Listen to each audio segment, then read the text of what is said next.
All right, it is Sunday, and welcome to another episode of Autastic Artists. So you'll notice something different about today's show. Duante is absent as he had a medical emergency. So unfortunately, it will just be us ladies this morning. Woo! Wait, are you including me in that? I'm sorry, Nate, we hadn't gotten to you yet. Just to give you an introduction of who you are, if you're brand new to the show, this is Janejira, one of our co-hosts. Hello, everybody. It is me. Today, I am your host with the most, the Dante impersonator, not SuitMan. It's all about just Janejira, buy my books and stuff, blah, blah, blah. Hello. Welcome to today's very different episode of Autastic Artists. Yes, And the one where we get to roast host, Dante. Yes. Because he isn't here to defend himself. Hell yeah. Our other host is the talented and amazing therapist who changes lives, Sunshine Audra! Yay! Okie dokie. Yes, if you've noticed, I also had to shave my hair here. Mood. Yes, my mom had her hair cut again. She has lupus, if anybody doesn't know, and so she has chemotherapy drugs she takes, and every once in a while, as support for her, I will shake my head. Hence why I'm wearing purple today to support my mom. Yeah, lupus. All right. Wholesome vibes. I know. Wholesome episode coming up today.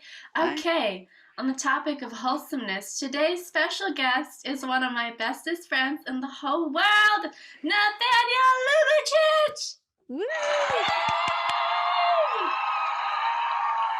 Okie dokie. Nate, tell us about you.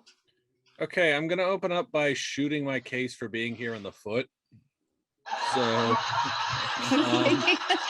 because the most creative thing I do, there is no evidence for online, because I'm working with another friend to write a book series, and we have yet to publish Jack. Secret projects. Yeah. So, I think that's every writer, right? Yeah. Yeah, that's true. Other than that, I'm not really sure how creative most of the other stuff is, because sorting through 1,300 Tumblr pages to build a wiki and acting as a Scanlation group's translator aren't exactly creative, though I guess I do DM. All right, so there was a lot of information there that the old person in the room here didn't understand. Okay. Tumblr and scrolling through Tumblr. What is that about? So I actually wound up building a wiki for basically for someone, because I liked the content, and it turns out they had posted so much lore online. I went through all of it and put it on what's basically Wikipedia for a specific IP. Again, a lot of stuff there that I don't know much about. I'm pretty much, okay, I got my microphone on, I plugged it in, I'm good to go. I'm not with all this technology stuff. So you're diagnosed autistic. When did you find out that you were autistic? Well, that depends. Are we counting the time before or after it was fused with Asperger's syndrome? Let's go with your initial one.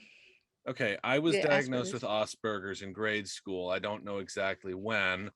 And I mean, around the time I was, Mom purchased this book that is really cute, and it's a shame it isn't exactly relevant anymore, called All Cats Have Asperger's Syndrome. Oh yes, there is a book out there that's All Cats Are Autistic or something. Yeah, a new one. Basically, I was too young to remember most of that. It just was like, hey, okay, do these things that seem kind of fun for someone who's like 5. I didn't get to play with the castle as much as I would have liked. Long story short, I got diagnosed. I got a 504 plan. It wasn't until I was an adult that I actually got an autism diagnosis. Did you have to go through a whole nother formal evaluation for that? Yes, I did. Oh, I used a group called the Center for Psychological Health. And was there a reason that, or something that had you pursue in the formal diagnosis? I think we kind of needed to update it because technically Asperger's didn't exist anymore. I'll turn it So, over to you. so I Ginger. mean, do you need more detail? Because I could give more detail. I kind of suck at giving detail unless. No, it's all about you and however much you want to actually share. Okay. Yeah. No. Okay, because I have more memories of how my adult diagnosis went. Ooh, tell us more about that. Yeah, that's probably the one that most people are going to be relatable to because everyone is either gone through that one or they're trying to get through that. I think the most important question is like, how did the diagnosis make you feel after you got it? Do you feel like your life changed in some way, or was it just an ordinary day and you carried on and it was all the same? Well, I mean, everyone I know in my family saw it coming, so it wasn't really that big a surprise. It certainly wasn't going to change. Yeah, and besides, other than mom saying that she at one point that she thought I'd grow out of it, they seemed fine with it my whole life. Well, Nice. that's right. They love you for you. Yeah. Wholesome vibes. Oh, wholesome hour. I could be annoying, so. That's okay. I can too. Yeah. So often. So it started off with a sort of interview where I literally got grilled for like a few hours, and then there was a series of like logic puzzles and stuff. So the thing I remember most vividly, mostly because I did something that the person administering the test had never seen anyone do before, was so you had 6 or 7 pieces of laminated paper with different things on them, and your job was to find 3 of them that shared something in common. Apparently, in the entire history of that guy's career, no one had ever flipped some of them upside down and said these ones are upside down. So, Yes, and those are things we do note in the assessment process. okay. Because it's smart. Yeah. I'm not sure if he counted the time I took some of them off the table because we were literally had like half a second left. I actually do those assessments because I trained for that, got the certificate for it, and it's amazing how many autistic people come through, and you'll get, like you said, different answers like that, and they're just literal answers, but it's amazing to see all the ways that we think and the different perspectives that we have. Though there was also a bit with, you know how there's those games where you have a bunch of different sized rings and you're supposed to stack them in like a pyramid shape, Oh yeah. and you have multiple pegs you need to swap them between. Yes.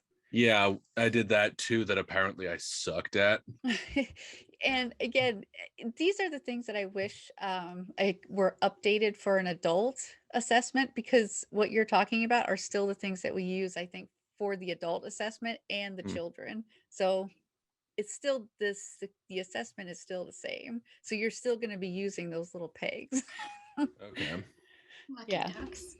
Yeah. Well, it culminated in a diagnosis where when I was looking over it, apparently the person who oversaw it, because my speech pattern was significantly different several years ago, mentioned in my diagnosis he speaks like a college professor. There was this debriefing with my parents that was no one's surprise. Okay, so I'm going to ask a question. Are you hyperlexic? Do you know what that is? That's where you read particularly early in life, yes? Yeah. Oh, yes. I kind of figured. So when you said the phrase, he talks like a professor, the first thing that always comes to my mind is somebody who is hyperlexic, and it's usually those kids that I see who are the ones who read early in life. Yeah, it was nice to actually be able to read to my kindergarten class. My son was hyperlexic. I was not, but he was, and that's how I know. And again, just for anybody out there, anybody on the spectrum could be hyperlexic, because my son is technically what they call an autistic diagnosis of level 2. And yes, he is hyperlexic. I'm going to turn it over to you, Janejira. Here we go. Okie dokie. I'm just here enjoying the wholesome vibes, learning new things about my bestie. It's a good time. That's because she doesn't have her BDSM bear out here. Yeah, that's true. Forgive me for not having noticed this bear before. Oh, yeah. So for people that are just listening and cannot see what is happening, the BDSM bear is just a cute little teddy bear with like ropes and a blindfold, and I put it on my microphone stand for the Dating with Disabilities show, which is a way different show. And then Duante likes to point it out all the time, and it's great. Today's stuffed animals, for just the audio listeners, is Brocco Lee, the dinosaur, and my pink squirrel friend. Oh, yes. Given to me by the one girlfriend that I did have. Oh. Yes. Wholesome vibes today. So actually, it turns out that my oldest cousin on my dad's side is actually also autistic. There was this story, apparently. He's really, really smart, like a lot smarter than I am. The problem is certain life things do not occur to him. There's this story that Dad tells every so often where he was supposed to pick his mother up from the airport. He drove into the parking lot, then called her and said, "Okay, I'm in the parking lot. I have no idea what to do next." And then she had to give him a step-by-step instruction guide of how to park the car, go in, and pick her up. And it worked. And he was like, "Okay, got it." And then he did it. I laugh because this would have been me in the car. Same. Yes. Yeah. Also, my aunt got remarried, and her new husband didn't actually get my cousin. There's actually a video that I show relatives who have no idea what autism is, and it's actually really informative. Which video is it? Okay, so you're aware of Loxton, the guy who he did a video on that basically uses a ton of autistic research to as a way of explaining that through the lens of Smash Bros. I do know that video. Yeah. Yeah. So is that the one that you recommend? Yeah, that's the one. Yeah. It's really informative. I do like that one a lot. That one is hesitant. good. You have to remember, like I said right before the show, I've had my own little autistic moment right before the show. If anybody knows what those are, yes, Yeah. we're running on, at least I'm running on literally 2.5 hours of sleep. Oh, dear. That's less than me. I'm running on Oh, 5. no. Well, that's what Yikes. happens when you have a friend or so who lives in England and you're up talking to them until whatever time. Woo. I actually do know that feeling because I also had a long distance person in England one time. Oh, see? Yeah. On this show, we learn new things about each other that we all have in common. That's it every day. Yay. So one of the other questions I always like to ask people is, with all of the things that you do creatively, what is it that you struggle with the most with your executive functioning? Could you define executive functioning in this case? Sure. Wow, that was a very autistic way of saying that. Yeah. I mean, that's what this podcast is That's what this for. And I just very nicely said, sure, no problem. I was okay with that. That's how we roll here. That's right. No, it's task initiation, planning, working memory, and self-awareness and emotional control. Those things, and time management. I'm not sure if procrastination is a symptom. Mm-hmm. I would say it is. Yeah. And it's a lot easier to come up with ideas than to write them down. I can think of how something's going, but I just cannot as easily summon up the will to actually write it down, because for some reason it's suddenly less cool if it's not only in my head. Oh, I really relate to that, because you have all these ideas in your head and things are going and racing, and then you have to sit down to write it or put it out into the computer, and then you're like, no, this is not what I wanted. Yeah. Everything's way cooler up here in the brain. Yeah. Until you forget, and then you're like, why did I forget? Again, it also helps when you're on 2 hours of sleep and about 18 ounces of coffee. Yeah. For me, executive functioning is like, so for a neurotypical person, you go through your morning routine, and then you go about your day. That's like two things, two easy things. Too easy. But when you're executive functioning, you have to wake up, you have to contemplate life for a few minutes, you have to go through the steps of getting out of bed, you have to go and you have to take the toothpaste and put it onto the toothbrush, and you have to do that, and you have to do, there's like 1,000 steps. Yes. But you only have enough energy for like maybe 10. Yeah. And then once you get to step 3, you're like, I want to die. This is too much. I can very much relate to that. I think I've also trained myself to forget my responsibilities if they're inconvenient for me at a given time. How's that been working out? Oh. I mean, seriously, if I'm in the middle of something, I'll think about it for a little bit and then suddenly forget that I have to clean the bathroom or something, and then there's issues, and well, then nothing gets done, and eventually it's like the end of the day, oh wait, I was supposed to do laundry, now I have to retread. Yes. Mood.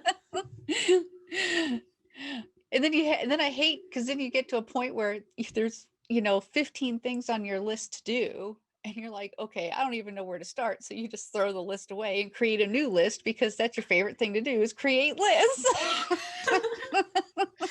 Sometimes making a list is a thing that's on my to-do list, and I cross it off and it's like, I was productive today. Not really. Thank you. I'm so glad other people relate to this. Yeah. The struggle is real. I didn't know that was an ADHD thing until like this year. Yeah, Nate, so you're autistic, do you have any other diagnosis that you want to share, or that you have? Mentally speaking, yes, ADHD. Okay, so that's why I asked, because I have wondered for a long time now if I'm ADHD, because my son is, and I seem to relate to a lot of others like you. And I'm thinking, am I? I mean, my mom has had attention deficit disorder before it got fused with ADHD, and Okay. I had it until it got fused with ADHD. Same. Yeah, At my diagnosis, I was trying to get the autism diagnosis, but this lady, you've heard the story about her, she was all like, no, you might just have ADD. And I was like, yes. Okay, sure. Exactly. Because I passed that test with flying colors. Yeah, like every other masking autistic out there who doesn't understand what's happening. We could talk about masking. You had an early diagnosis. Yep. Did you ever mask? I was kind of the weird kid throughout grade school. The end of grade school was kind of nightmarish, so I hated everyone, and eventually I did open up more, but even now I have issues with being too blunt. So I was on a study abroad in Japan 2 years ago. One of the things you were supposed to be doing during that time was photography. For each project, critique people's works, and I was doing what I was supposed to do by pointing out what was good and what was bad, but the problem was it was so soul crushing to the people that near the end of the quarter someone just like blew up at me in class, and it was like, this has been going on all year, all quarter, so yeah. But this is why I have him as my editor, because I need that bluntness in my life. Yeah. I mean, it does get us into trouble. It's a bittersweet thing. I always tell my son that, because he's just like me, the blunt talker who's just gonna tell you like it is, but not realize that it might be hurtful. He's just talking. He's just saying what he's feeling. There was some other stuff that I think I've grown out of, or at least managed to miniaturize. Like when I was in grade school, there was this thing I would do that was incredibly weird. Okay. What I would do is I would do this and then smell my fingers as a form of stimming. Oh yeah, I've seen that before. And I mean, I don't think anyone found it not weird. And also I used to like tap my chest a lot, but more or less gotten that into more like tapping like this to miniaturize and not disrupt others. Yeah. I mean, I guess that's one way of masking. I always try to be nice. That I love the idea of stimming freely. Actually, that was going to be one of my questions was, do you stim freely in public, as an autistic person? And sometimes I will have to, not mute my stims, but at least when I put them, I say put them on indoor voice stim, because I can't be stim dancing in the middle of, a restaurant, because there might be kids and waiters walking around. I have to be safe for myself and others. So I get that part. So do you stim freely in public then? Usually when I'm in public, I just pace if I can. Okay. If it's like a restaurant, I'll say I need to go to the bathroom and then conveniently get lost along my way there. The tricks of the trade, kids, as you're listening to this and you grow up to be an autistic adult, it's politely excusing yourself from the table and then just not coming back for 10 minutes while you got to go do what you need to do. Stimming Ninja. Stimming Ninja. Oh my gosh, that needs to be a cartoon. I feel like that needs to be a shirt. Yes. I think Janejira just came up with an idea on the show. Write this down for merch. My goodness. All right, so something else I like to know, personality wise, you seem pretty okay like here, but like introvert or extrovert? Which do you fall more? Introvert. Yep. I always see it, the kids who are the ones who are the hyperlexic, again, talk like college professors, the ones who are more have that twice exceptional intelligence. Mm-hmm. And they tend to have an introverted personality. It's from personal experience, everybody. I don't want to see the hate comments. I'm just saying. At least I've managed to not just say stuff that would be hurtful, because otherwise I would have just said something. Like there was this time that I was in Alaska visiting a cabin for my ex-uncle technically a thing? I think so. Yeah. Okay. And he basically was trying to dock a boat and basically threw a giant yelling temper tantrum trying to get the thing done. And in my infinite 9-year-old wisdom, I said, you should really swear less, when he got in after all of that. Yes. See, I mean, these that's are true, the though. things. And everyone just went. So. Yeah. Well, see, my son does that to me all the time. He throws me under the bus. And again, that's an expression, means just he tells on me all the time. He was Oh God, I have that problem. he was in the car, and Janejira, you're gonna have to edit this episode, because he was in the car talking with his superhero dolls, and he was like, oh yeah, Superman, what the did you do? And I was like, whoa. Excuse me, where did you learn that? And he goes, well, Grandma taught it to me. And Grandma happened to be in the car, and Grandma said, oh no, you didn't learn that from me. And that's true, she doesn't say that word. And then my son starts laughing, and he's like, no, that's really from Mommy. Oh. Wow, exposed. Yeah, that's me. Yeah. Nice. Yeah, he does that to me all the time.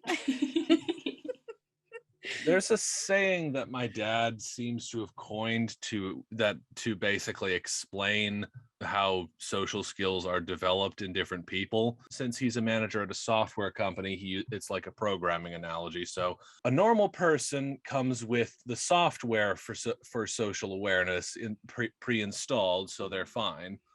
An autistic person is built with the hardware so they can write the software but do not come with the software. And a sociopath is born with neither and has to fake it. Oh, that's pretty great. I love that. And kids, and people who are neurotypical always ask me, what is it like to be an autistic person? And the best way I've known how to describe it is, well, it's like I'm PlayStation and you're Xbox, and I'm trying to play a PlayStation game on an Xbox. Yes. Both games work on their own unit. We just can't switch the games because they don't read each other. So That sounds about right. Yep. but Sounds like- but neither are broken. Exactly. right. They work just fine. So yeah. Although in that analogy, the implication is as long as you try to as long as you keep trying to play a PlayStation game on an Xbox, you will never succeed. That's true.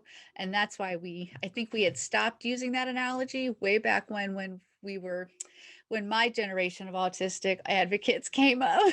That's the best one we can come up with, but I love this one the best. So do you want to get right in? We can go with our lightning round. Yeah, sure. So for those who are new to the show, the lightning round is based off one of my favorite shows, Friends, because I do come from that generation. Yay.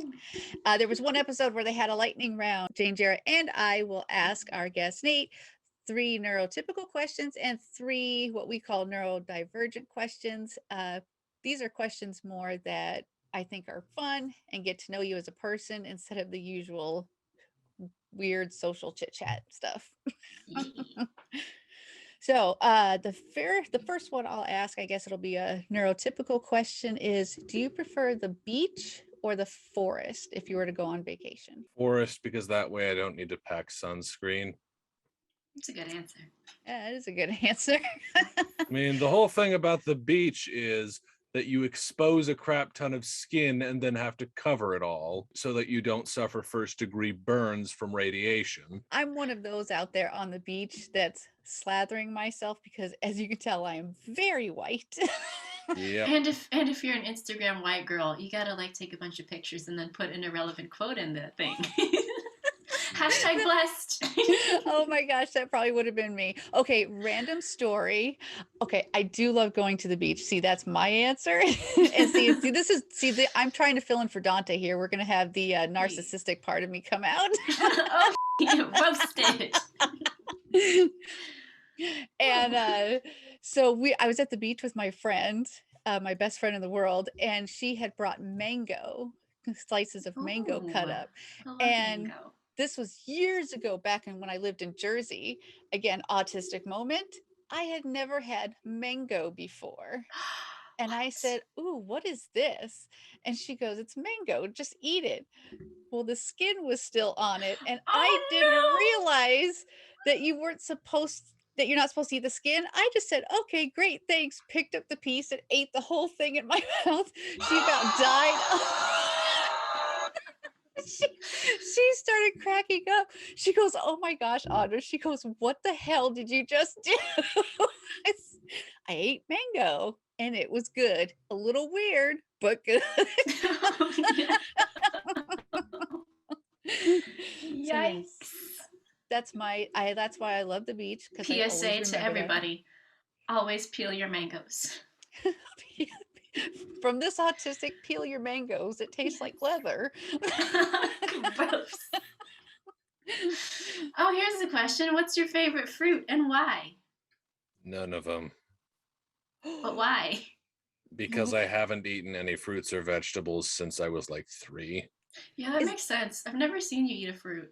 Is it a texture thing? Something like that. My sense of smell is also a lot higher than most people's, because I mean, Dad's noticed that sometimes I'll smell something no one else can smell, and then it makes sense. But basically, I have such an incredibly restricted diet that I would be dead if I weren't taking dietary supplements.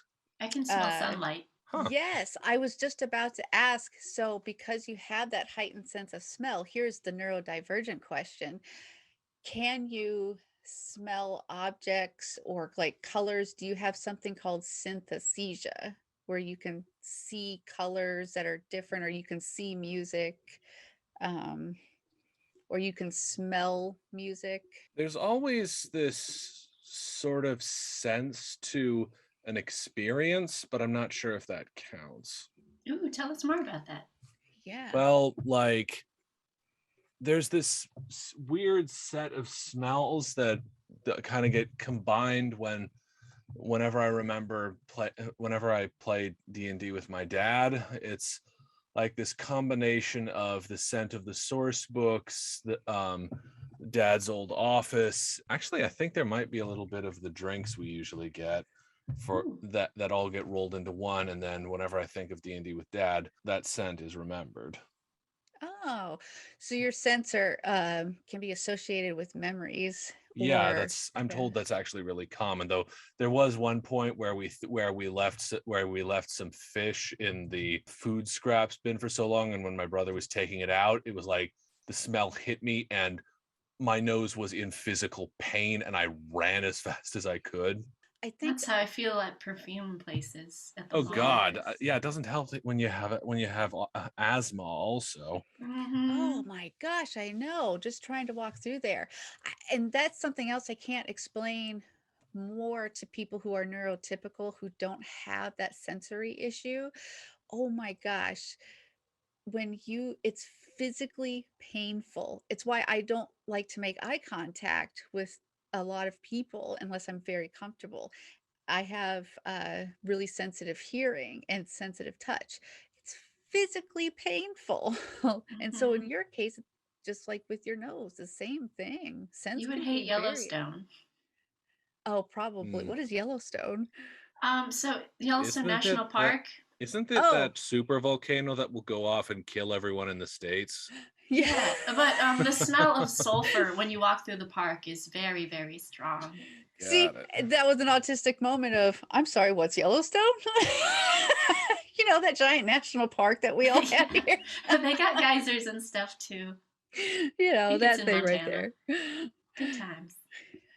Sorry, I dissociate too much, way too much on the show. I mean, that's pretty authentic to the autistic experience, though. Let's be real. I know how many people are listening to this and actually dissociating in and out as we talk. Yes. And then a very important question: what's your favorite dinosaur? Yeah. Well, that depends. Am I allowed to pick anything that is extinct from the Mesozoic era? Because Stigmalock apparently no longer exists because it was ruled to be a younger Pachycephalosaurus. Yes, anything is game. Right. I will pick Quetzalcoatl. Ooh, what is that? The largest flying reptile to ever live. That is amazing. Its wingspan is comparable to a small plane. Ooh, I like it. That said, it did kind of walk around on all floors and had to literally jump up in order to get into the air because it was unable to take a running start. This thing would cause an earthquake just trying to jump up and fly. Yay. What did it eat? Fish. It had to live nearby water as well. Oh gosh, a bird like that could pick up, a four-legged birds are basically dinosaurs. I was gonna say they're base. Yeah, that's why I hesitated. I was like, they're basically the same thing. I mean, a chicken is just a T-Rex, but less threatening. Running around. I mean, the hens are certainly aggressive enough towards people. I know. Especially when you mess with their babies. But sometimes they abuse their babies. And by the way, you kind of have to kill them if they start eating their own eggs. And this is why I have a severe phobia of birds. Oh, you do? Huh. Yes. It's like really bad. I will start sweating and crying. It's a good thing you don't go near my work because there is just an army of pigeons always hanging out. As long as they're outside, that's fine because they're not going to fly at me. But the second you come towards me, I will kick a bird in the face. And I am a vegetarian, but I will kick a bird. Even if it's a little tiny one. Kick him right in the face. Oh, that's mean. Don't Don't Now, come the at me. songbirds aren't doing anything wrong. Yeah. Just keep them far away. No That's bird right. sponsors for us, I guess. Yeah, probably not going to get any sponsors from like the birdseed people. Yeah. No. That's all right. I would actually be okay with that. But amazingly enough, butterflies is one of my favorite Nice. animals. I love Well, I butterflies. feel like they're kind of way less threatening than birds, considering birds will eat them. They'll also eat almost anything, like say bird crap. Well, I don't So- know. Most dogs don't. Oh, right. I have a dog. He might bark if someone passes by. Yeah. I currently have 7 dogs in my house, and I don't know if you can hear, but one of them's snoring in the background as we speak. I Aw, can't. cute. So, do any of your dogs think they're the world's greatest hunter, but actually are the world's worst? Only one of them. Okay. Okay. I feel like that's every little dog. Yeah, It's a but little dog, yeah. yeah, but Cooper is just like, he sees a rabbit. He runs after it. The rabbit goes around a corner. Where is it? I need to find it. And then he runs off in a completely different direction. Aw. Okay, what kind of dog do you have? Purebred poodle. Apparently his dad was on Duck Dynasty as a hunting dog, but somehow the genes skipped a generation. So. Oh my gosh. Oh, I have a very wholesome story about his dog. So everybody who knows me now in this current timeline knows how much I love doggos and how I want to have a bunch of them and have little mansions for each of them. I used to be so scared of dogs, I couldn't be in the same room. I would like run. But Cooper is one of the 2 dogs that helped me get through my fear of doggos, because we were going on a 4th of July trip and Cooper was going to come with us. And I was like, it's okay. I can do this. I'm going to conquer my fear because I want to love the dogs. So like Cooper was able to figure out that when he's not being hyper, that's when I'm like, okay, I will pet you and I will not be afraid and it will be okay. So he would like get hyper and then notice that I am terrified and then just like chill and then wait for me to approach him. And then for some reason, like when he was shaved and looked kind of like a fried chicken, that makes me less afraid. I don't know why. But like he had his fried chicken haircut on. He was looking good. We were going on the trip and he would like sit. He like sat on my lap and I was like, look, I'm doing it. I'm not afraid. And then we became best friends. And Probably not a good phrase to use with he got his fried chicken haircut and he looked good. It just sounded really weird. Okay, so that wasn't like Yeah. a race thing where you But and I aren't supposed to say. if you saw him, No, you know what? Oh my gosh, I didn't even think about that. It just sounded very awkward to me. Actually, ironically, I think we talked about this on my episode of the podcast. Duante does not like super love fried chicken, but I don't like rice, so like we traded. Oh man. But if you saw him, you'd see the resemblance. Yeah. Chicken looking, but he's so sweet. He's one of the best dogs. Yeah. Oh. I see. Like I said, I love animals, so. Well, yeah, Aside from that's why you birds, have so many. apparently. If you're a bird, stay away from Audra. That's right. They can stay outside. How do you feel about those talking birds, though? I gotta know. I love their African gray parrots. I know a random stuff about birds because I research my enemies. Damn it. So they're African grays, and those are the ones that scare me the most, but are the most fun to watch on YouTube.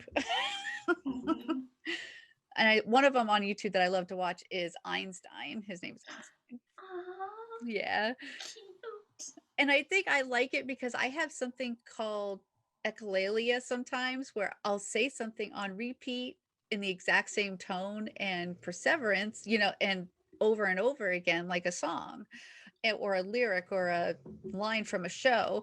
And African grays or the parrots will do that, say the same thing that you say. So I don't know. I think it's fun, watching them do that. Yes. That just made me think of our next topic. We didn't get to talk about voice acting yet. Oh yeah, let's talk about voice acting. Yes. Talked about the writing part. Mhm. So I'll let you go for that. Okay. Yep. Nate, tell us about your interest in voice acting. Okay, so because I was reading at a really early age, I suspect it also allowed me to get really good at like reading stuff so that it sounds genuine. There was at one point I was in 10th grade English and I read the first part of Beowulf where Grendel is being evil and committing a home invasion for the 50th time and no one has done anything. The teacher demanded the entire class clap because I had done such a good job when no one else got one. Oh. And I mean, at one point I went to a voice coach to get this done, but mom decided the commute was too long. So, Well, thankfully, now that you have us, Audra here has a couple of connections. okay. Yes. So if you really wanted to get into voice acting, I can shoot over some bookers and That's what we're all about up in and here. agents. Yes, this is Well, why we're here. I'm not sure I have broadcast quality equipment. It depends on the type of audition and what you're doing. Okay. Also, the closest thing to an enclosed space I can record in is the closet under the stairs that I have to empty. Ooh, it's like the people under the stairs. That's what you I think got. Jane compared it to Harry Potter, but Yep, Harry Potter vibes. Harry Potter. Well, except Harry's room actually did have more space. And see, and this is where my mind went. I went directly for the scary movie, The People Under the Stairs, where they were keeping their children. Ooh, nice. Wait, Oh. I've am I? not seen that one. Oh my gosh, am I the old person on the show who has seen that movie and no one knows what it is? I avoid horror movies. Okay, so Nate's a no-go on that one, and Janejira hasn't even heard of it. All Yeah. right. Moving on to that one. Oh yes, a little more backstory. So I asked Nate to be my editor because what we used to do is he would like read my stories and like do voices, and then I would like hear the dialogue out loud. Oh, that's so cool. And you know, you do actually have a very intriguing voice. It's nice to hear. Have you Okay. ever thought about applying for or auditioning for, you know, reading books like the Audible? Yeah, that's something my 8th grade English teacher said I could try doing as a career. I think this is where a lot of, again, autistics run into issues is do we have everything that we need? You know, I guess some of us just don't have access to a lot of the resources that others, you I know. think that's, a lot of people due to financials or where they choose to, or where they wind up living. Accessibility is important. Yeah. I wanted to ask you is Mhm. what what kind of advice would you give parents of autistic children? Well, for starters, if you're automatically seeing their disability as problem that is getting in the way of you being able to love them, they are not at fault. You are. Yes. You're the parent. As long as the kid isn't actively doing things like stealing from like shoplifting or beating other people up, you have an obligation to love them. So That's good advice. Yep. And then the way that we do the end of our shows now is we have our guests ask the panelists a question. What kind oh of shit, question? I have no idea what to ask. It's okay. I always love to see the reaction of people because it's always like, oh gosh, they're asking me to do something. Yeah. So how exactly do you parent an autistic child any differently from a normal one? Like because my dad, I would because I didn't understand humor when I was younger. What he would do is he'd get every night we'd read Calvin and Hobbes, and I'd be like, "Why is that funny?" And he'd explain it over and over again for each comic, and that's how I learned how to make jokes. So I think that's basically it, is communication is Okay. different. I can actually answer this one because I have a son who is 9 years old and he is autistic and has epilepsy. I am autistic and have epilepsy. And I have another stepson who is 18 and he is ADHD. Hmm. So I've got a lot of neurodivergency going on in my house. There's lots of going on. However, I do work in the education field, so I do see neurotypical kids. And with autistic kids or neurodivergent kids, it's about explaining things in detail, telling them what's coming next, making sure that you let them know things right away. So I'll give a good example is a kid makes a mistake. That's okay. Kids are supposed to make mistakes. Don't punish them. Teach them what they're supposed to do correctly and then model it for them.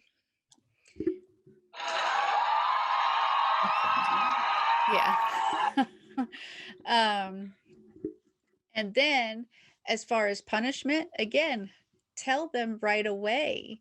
So if you don't want them climbing on the furniture, say, if you climb on the furniture, put up a schedule so they see it and say climbing on furniture equals no iPad time or whatever it is. And it's very clear cut for an autistic. If you come up to an autistic and tell them, don't jump on the furniture, and then just take the iPad away, they have no idea, no clue, like how the iPad taking away relates to the other. There's no clear connection. And Okay. that's what I try to get to parents. Okay. Back when I was growing up, we always had random punishments, right? Like that had nothing to do with anything. All right. There's one last thing that came into my head that I'm not sure why I'm asking this, but to both of you, if you could punch one person in the face with no repercussions, who would you punch? Oh, just one person. Oh man. I love this question. I am writing it down for the future. Nate, sorry, I'm stealing it. Oh, come on. I am the copyright question. holder. I'll give you credit. Don't worry. I'll give you Oh, credit. hell yes. Just one person though. Oh man. I know. Can we pick just one? I have so Sorry. many going through my head. Narrow it down.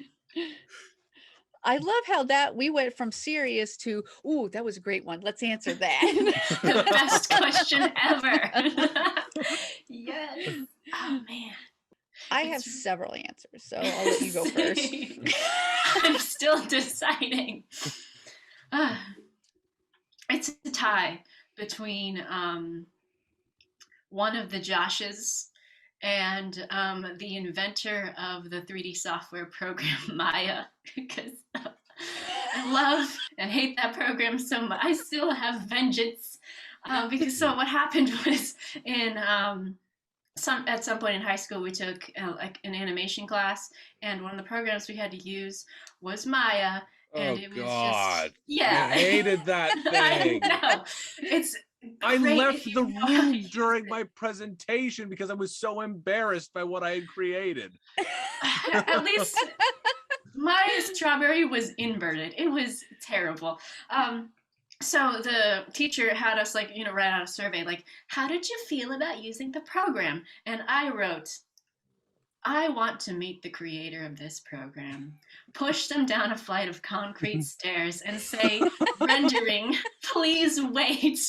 And then the next day the teacher was like, well, some of us really enjoyed this program, others not so much. And I was like, I know, that's me. Wait, Mr. Mitchell said that? Yeah. Okay. He was like, I needed this to decide if we want to use this for the, next curriculum. And I was like, oh, better not. Coincidentally, in college, I had to use the program again for an assignment. And I was like, why? This hurts. Yeah. So, well, I mean, if the creator died, I want them to, come back to life just so that I can punch them in the face and then they can go back to dying. Just go back. That's it. Well, then I could say I punched a zombie, and that's kind of cool. That's and I'm true. assuming the Josh you mean is X number 4. Yes, but I mean the other ones are pretty. I haven't met a good Josh yet. Okay. I'm assuming Josh Peck would be nice if I met him, but other Joshes, hey, change your attitude, be better. I have no comment because my ex-husband is Josh. I know. Where are the good Joshes at? Set an example kidding for the if you're rest of listening to the show. I do like you still as a friend. But if you're a terrible Josh, you know who you are. Yeah. We see you. Oh, there actually was that Battle of Josh. Okay, little Josh gets a pass because he won the Battle of Joshes. The Battle of Josh. Do you not know what I the Battle of Joshes vaguely is? remember you telling me about this, but I don't Yes. remember much. Okay, for those of you who don't know, years and years ago, there was somebody who posted a message in Facebook Messenger. He sent it to every single person he knew named Josh, just any random Josh, and he was like, hey, in case you're wondering why I've gathered you all here today, on this day in the year 2021, we will all meet and we will all fight for who gets to be the Josh. Loser has to change their name. Winner is the number one Josh. So now it's 2021. The date has come, and then everyone on the internet was like, so is this still going to happen? And then they spread the meme. And then on the faithful day, a bunch of Joshes did show up in the field with pool noodles and fought each other. And the winner was little Josh. Awesome. Awesome. Yes. We need this in our life right now. Yes. Post-COVID. And That Josh is the good one. yeah, we need some sort of random thing like this to happen. We stand little Josh. Team Little Josh. Oh yeah, Audra. So who would you punch in the face? Oh, so besides the usual leadership people that we don't like, I'm gonna Autism go. speaks. Yeah, no, I'm gonna go with this random guy that I went on a date with, and he told me he was all good and he was super smart and sweet and awesome back in Jersey, right? Jersey guy, because I did back then love to date my Guidos. Okay, I'll admit it. What's And a Guido? what's a Guido? Did you just say what's a Guido? What's a Guido? You Oh my don't know God. what that is? No. Loved my Italian American guys. Oh, okay. And he gets in my, I go to down where he lives, and we meet at a public place, and he is the most trashiest looking guy. He's as dumb as bricks. Oh, And at this point, I've almost graduated from my master's program, and we're sitting there in the restaurant, and he's really quiet, and he goes, so science, huh? And I went, what about it? He goes, you're like one of those really smart girls in science. He goes, I have a pretty big like, oh my gosh, and now we're done. I would like to punch him in the face. I can't even comprehend how those two are related. His exact words. Like, Well, I need to have something that I could perceive as being equivalent. yeah. Maybe anatomy. Maybe he wanted me to I mean, look at something. No, I think it was more. I think it was more like, well, I mean, that may actually wind up being like the one thing about myself that I think is a contender for being able to match that, because it's certainly not my brain. Unless he's got a PhD in stupid. Hey, wait, how do you get a PhD in stupid if it's stupid? They just hand it to you. You transcend the normal levels of stupid. Okay. Advanced idiocy. Okay. Yes, that would be that guy. And I want to punch him in the face. Yeah. Yeah. You know what? I think we all do after hearing that, because yikes. I probably should have saved that one for a dating with disabilities thing. I bet his name was Josh, too. I have no idea. I don't remember. Okay. That's how much. That's worth remembering. That's how bad. He wasn't worth it. See, all the women I've dated have actually been nice. They were actually noteworthy. Again, wholesome stories. It's the guys that I date who are just can be kids. Wow. And we can talk more about that on Dating with Disabilities.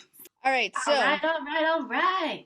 we're going to wrap this up It's a for good episode. today. It was a good episode. Loved having you on the show, Nate. Thank you so much. Yes. What Thank you would for you having me. like us to plug, put out there for you? What's upcoming? I'm not sure I really have anything to actually plug aside from, I don't know, the manga that I'm helping translate. Yeah, no, that's fine. If you ever decide that, you decide to do the voice acting, or if you want the comedy classes and stuff, let us know, Okay. and we'll definitely plug your stuff out there. We're happy to do that. All right, everybody, it has been a wonderful show. Thank you to our guest, Nate. Yay! My potato chip person, Janejira. Potato chip enthusiast, me. Buy my books, everybody. It's your And then favorite plug always. Yes. Okay. He's not here, but your original host with the most, Duante. Check out SuitMan Comedy. We have shows coming up. Yo. The first Sunday of every month is Dating with Disabilities and an episode of the Autastic Artists podcast. We have a bunch of shows coming up online also, but Duante can tell you more about that than I can. Yay! Hey. And this is Audra Sisak. All right, guys, bye.